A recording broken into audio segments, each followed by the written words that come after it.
നമ്മൾ ulcerative colitis ട്രീറ്റ്മെൻറ്റിനെ പറ്റിയാണ് സംസാരിക്കുന്നത്.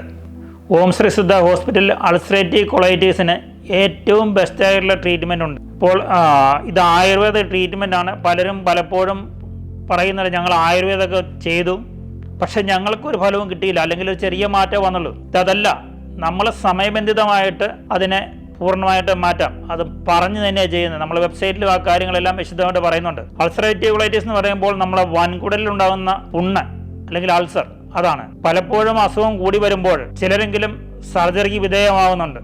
സർജറി ചെയ്യുന്ന ടെമ്പററി റിലീഫ് കിട്ടിയിട്ട് വീണ്ടും അത് ചിലപ്പം ക്രോൺസിലേക്ക് മാറുമോ അല്ലെങ്കിൽ മിച്ചമുള്ള ഭാഗത്തേക്ക് ബാധിക്കുകയോ ചെയ്യുന്നുണ്ട്. പലരും വീണ്ടും വീണ്ടും സർജറി ചെയ്ത് പിന്നെ ഒന്നും ചെയ്യാനില്ലാത്ത അവസ്ഥയിലും ഉള്ള രോഗികൾ നമ്മുടെ അടുത്ത് വരികയും പൂർണ്ണമായിട്ട് സുഖമായി പോവുകയും ചെയ്തിട്ടുണ്ട്. ഇപ്പം അൾസറേറ്റീവ് കൊളൈറ്റിസിൽ നമ്മൾ സാധാരണഗതിയിൽ ഒരു 4 ആഴ്ച അഡ്മിറ്റ് ചെയ്യുന്നു. പക്ഷേ ഏത് ട്രീറ്റ്മെൻറ്റിലും കണ്ടീഷൻ വളരെ മോശമാണെങ്കിൽ നമുക്ക് കാലാവധി കുറച്ചുകൂടി എടുക്കും. അല്ലെങ്കിൽ ഒരു 80% കേസിലെങ്കിലും അതിൻ്റെ ആവശ്യമുള്ളൂ.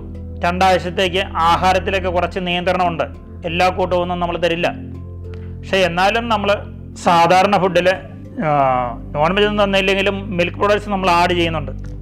അത് ഓരോരുത്തരുടെയും കണ്ടീഷൻ അനുസരിച്ച് ഡയറിയ ആയാലും കോൺസ്റ്റിപ്പേഷൻ ആയാലും ഏതിലും നമ്മുടെ ട്രീറ്റ്മെൻറ്റ് ബെസ്റ്റാണ്. നമുക്ക് റിസൾട്ട് പറയുന്ന സമയത്ത് നമുക്ക് കിട്ടും. നിങ്ങളാരും വെറുതെ നിങ്ങളുടെ പൈസ ചിലവാക്കുന്നു എന്ന് വിചാരിക്കേണ്ട ആവശ്യമില്ല. നമ്മൾ ക്ലിയറായിട്ട് പറയുന്നുണ്ട്. ആദ്യത്തെ 3 ദിവസം നിങ്ങൾ വിലയിരുത്ത് ഈ ട്രീറ്റ്മെൻറ്റ് എങ്ങനെയുണ്ടെന്ന്. മറ്റുള്ള മരുന്നുകളെല്ലാം മാറ്റിവെച്ചിട്ടാണ് നമ്മൾ ചെയ്യുന്നത്. സാധാരണഗതിയിൽ നിങ്ങൾ ആ മരുന്നുകൾ നിർത്തിയെന്നാൽ നിങ്ങളുടെ കണ്ടീഷൻ വളരെ വഴസാകും.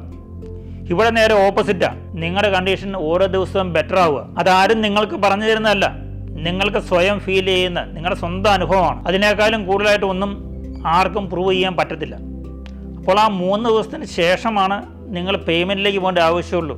അല്ലാതെ നിങ്ങൾ ഒരു റിലീഫ് നിങ്ങൾക്ക് കിട്ടുന്നില്ല എന്നുണ്ടെങ്കിൽ നിങ്ങൾ ഒരു പൈസ പോലും തരാതെ നിങ്ങൾക്ക് പോകാം. റൂം റെൻറ്റോ ഫുഡോ ഒന്നും നമ്മൾ അവരുടെ മേടിക്കില്ല. പക്ഷേ അങ്ങനെ ഉണ്ടാവില്ല.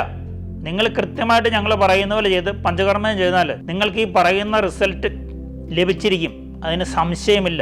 നിങ്ങൾക്ക് ആദ്യത്തെ 2 ആഴ്ചയ്ക്ക് ശേഷം നമ്മൾ ആഹാരത്തിൽ വെജിറ്റേറിയൻ ആയിട്ടുള്ള എല്ലാ ഫുഡും തരും, സ്പൈസ് ഉൾപ്പെടെ. സാധാരണ എല്ലാവരും കഴിക്കുന്നുള്ള ആഹാരം, നിങ്ങൾക്ക് വേണ്ടി പിന്നെ പ്രത്യേകിച്ച് ആഹാരമൊന്നുമില്ല. നിങ്ങൾക്ക് വീട്ടിൽ ചെന്നാലും എല്ലാ കൂട്ടവും കഴിക്കുന്നതിന് പിന്നെ മടിക്കേണ്ട ആവശ്യമില്ല. കാരണം ഞാൻ അവിടുന്ന് കഴിച്ചു, ഇനി എനിക്ക് ആ പ്രശ്നം ഉണ്ടാവില്ല. ആ ഒരു കോൺഫിഡൻസ് നിങ്ങൾക്ക് തന്നാണ് നമ്മളിവിടുന്ന് വിടുന്നത്. ഇപ്പം അൾസറേറ്റീവ് കൊളൈറ്റിസിൽ ഇഷ്ടംപോലെ രോഗികളെന്നുണ്ട്. നിങ്ങൾക്ക് യാതൊരു വ്യത്യാസവും പല ട്രീറ്റ്മെൻറ്റ് കൊണ്ടും വരുന്നില്ല. നിങ്ങൾ എത്ര മടുത്തിരുന്നാലും നിങ്ങൾ ഓം ശ്രീയിലേക്ക് വരൂ. ഞങ്ങൾ നിങ്ങളെ സഹായിക്കാം. നിങ്ങളുടെ രോഗത്തെ പറയുന്ന സമയത്ത് തന്നെ നിങ്ങൾക്ക് സുഖപ്പെടുത്താം. അതായത് ഒരു 3 മാസം കൊണ്ട് അസുഖം പൂർണ്ണമായിട്ടും മാറും. 4 ആഴ്ച കൊണ്ട് സാധാരണഗതിയിൽ ഒരു 75% മാറ്റം വരും. ബ്ലീഡിങ് ഓൾമോസ്റ്റ് നിൽക്കും, അല്ലെങ്കിൽ വളരെ അപൂർവമായിട്ട് ശലം കാണും. മൂക്കസ് ഉണ്ടെങ്കിൽ അതും 75% കേസിലെങ്കിലും പൂർണ്ണമായിട്ടും നിൽക്കും. അല്ലെങ്കിൽ ഒരു അല്പമൊക്കെ ഉണ്ടായിരിക്കാം. വരുന്ന ദിവസങ്ങളിൽ പൂർണ്ണമായിട്ടും മാറും. പിന്നെ ആസിഡിറ്റി, ഗ്യാസ് അതെല്ലാം ക്രമേണ കുറഞ്ഞു വന്ന് ഹീമോഗ്ലോബിൻ കുറഞ്ഞു പോകുന്നു. അയൺ ഡൈജഷൻ ഇല്ല. ഈ കാര്യങ്ങളെല്ലാം വളരെ വേഗം ഹീലായി വരുന്നുണ്ട്. ഹീമോഗ്ലോബിൻ പയ്യെ വർദ്ധിക്കും. എല്ലാവർക്കും വെയിറ്റ് ലോസ് വരുന്നുണ്ട്. IBS-ലാണേലും ക്രോൺസിലാണേലും അൾസറേറ്റീവ് കൊളൈറ്റിസിലാണേലും വെയിറ്റ് ലോസ് അതിൻ്റെ മെയിനായിട്ടുള്ളൊരു സിംറ്റമാണ്. അപ്പോൾ ആ വെയിറ്റൊക്കെ സാവകാശം നിങ്ങൾക്ക് ഗെയിൻ ചെയ്യാം.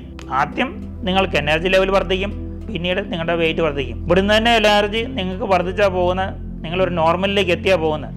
പിന്നെ നിങ്ങൾക്ക് അതിനെപ്പറ്റി ചിന്തിക്കേണ്ട ആവശ്യമില്ല. ഇത്ര മാത്രം. പറയുന്ന പോലെ മരുന്നുകൾ കൃത്യമായിട്ട് ഫോളോ ചെയ്യണം. ആഹാരത്തിൽ നമ്മൾ പറഞ്ഞിരിക്കുന്ന പഥ്യം, അതായത് പുറത്തുനിന്നുള്ള ആഹാരം കഴിക്കരുത്, ജങ്ക് ഫുഡ്സ് കഴിക്കരുത്. എന്ത് വേണമെങ്കിലും നമുക്ക് വീട്ടിലുണ്ടാക്കി കഴിക്കാം. അൾസറേറ്റീവ് കൊളൈറ്റിസിൽ നിന്നും പൂർണ്ണമായിട്ടും മോചനം ലഭിക്കണമെന്ന് ആഗ്രഹിക്കുന്നവർ ഓം ശ്രീ സിദ്ധ ഹോസ്പിറ്റലിലേക്ക് വരിക. ഞങ്ങൾ നിങ്ങളെ സഹായിക്കാം.